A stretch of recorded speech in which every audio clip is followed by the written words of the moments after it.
Salutare lume, eu sunt Matei. Din episodul trecut,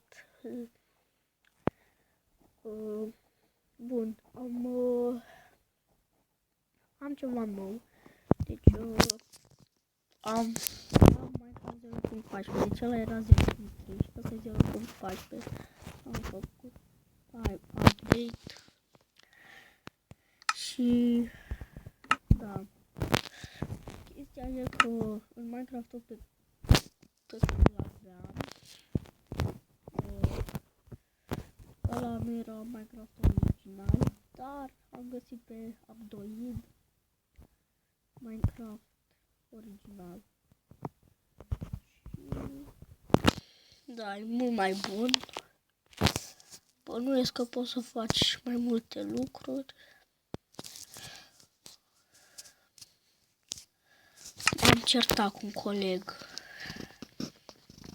Dacă găsiți pe unul pe net Răzvă 100% 32 Volg Gaming, cu ăla m-am certat.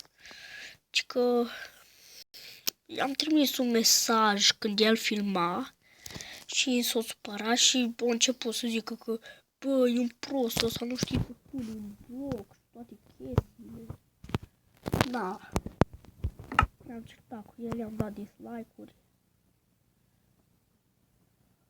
N-am ce să fac. Wow, ce lume asta, ce-am intrat. Bun, cred că asta trebuie șterse. Bun, noi pe asta eram.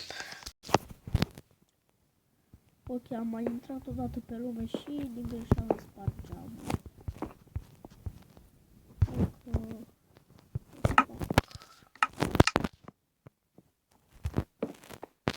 Bun.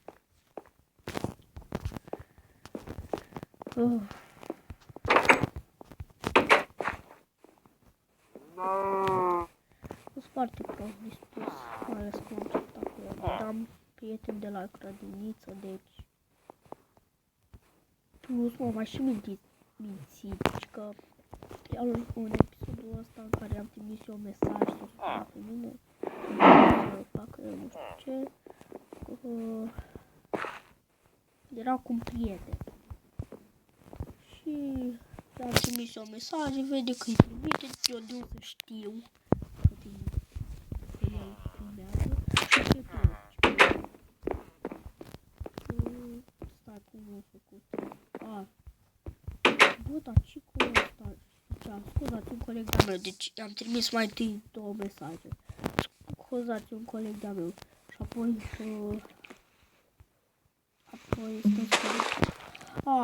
i-am mai trimis încă unul.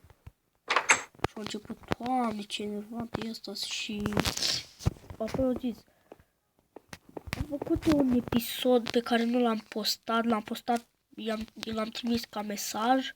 Cum să faci un templu de deșert, deci cum să bagi seed-ul, să-ți faci templu în deșert.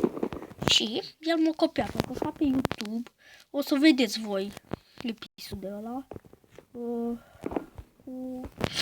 Și că la el e foarte simplu, cum să faci asta, cum să spawnezi templu.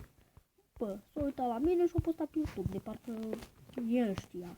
Și a pus un episod. A început să zică tot ce... O și mințit, și că... O zis, bă, prostul ăsta m-a făcut copiator, că știa și el ăla de la deșert. Templu. Eu i-am zis cu templul. Da, mă rog. Am văzut eu bine.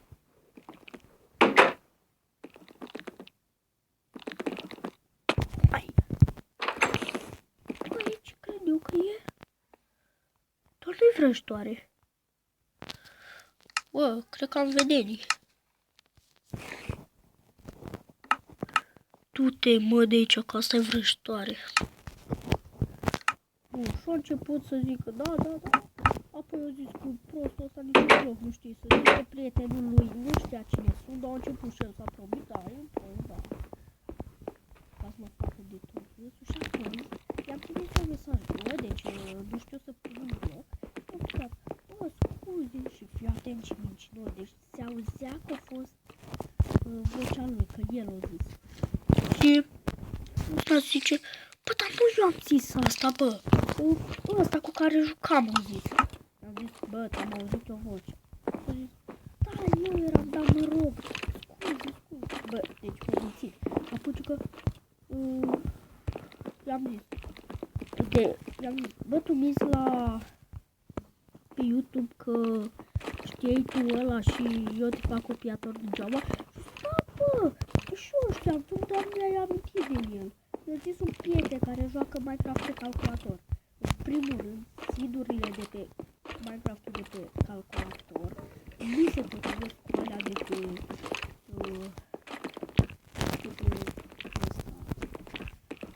telefon.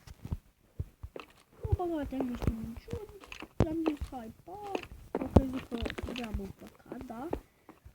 Azi e ultima zi de vacanță, deci. Dar mâine vedem.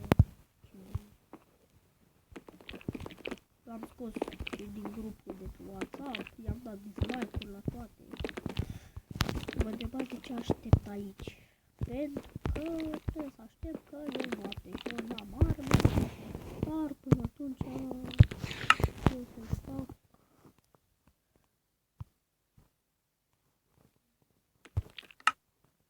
Cred că asta e bun. Așa. Deci, da, mă rog, o să fie cam bine. Sper să nu.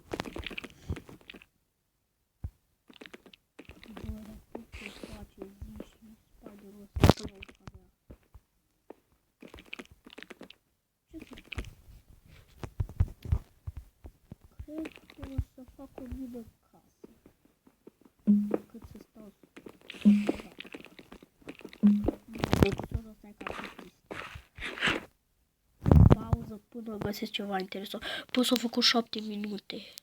Pun pauză până găsesc ceva interesant. Bun, a revenit, trebuie să închei episodul, nu mai am ce face, deci am renunțat la ideea cu 2 like-uri pentru următorul episod, deci puteți dați câte vreți, nu contează, eu tot fac episoade. Da, deci la revedere, ne vedem în episodul 3. Îmi pare rău că ăsta